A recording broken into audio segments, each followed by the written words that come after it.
கள்ளக்குறிச்சி மாவட்டம் கூத்தங்குடி கிராமத்தில் மலை தேனீக்கள் கொட்டி ஒருவர் உயிரிழந்த சம்பவம் சோகத்தை ஏற்படுத்தியிருக்கிறது. மேலும் விவரங்களை எமது செய்தியாளர் பழனிவேல் வழங்க கேட்கலாம்.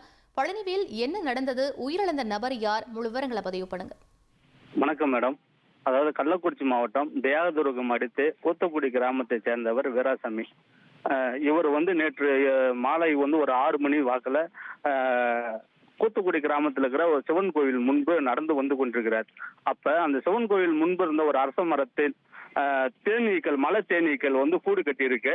அப்போ அங்க இருந்த வட மாநில இளைஞர்கள் அந்த தேன் கூட அழிக்கிறாங்க.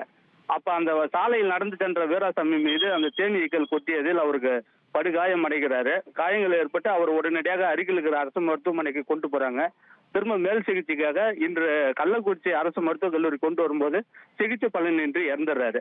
மேலும் அதே பகுதியை சேர்ந்த ஒரு 10 பேருக்கும் தேனீக்கள் கொட்டியதில் அவங்களும் காயமடைந்து தற்போது கள்ளக்குறிச்சி அரசு மருத்துவமனையில் சிகிச்சை பெற்று வருகிறார்கள். விவரங்களுக்கு நன்றி பழனிவேல். இனி செல்லும் இடமெல்லாம் செய்தி. தந்தை டிவியின் வாட்ஸ்அப் சேனலை ஃபாலோ பண்ணினா செல்லருக்கும் இடமெல்லாம் செய்தி. இதோ QR கோட் இப்பவே ஸ்கேன் பண்ணுங்க, ஃபாலோ பண்ணுங்க.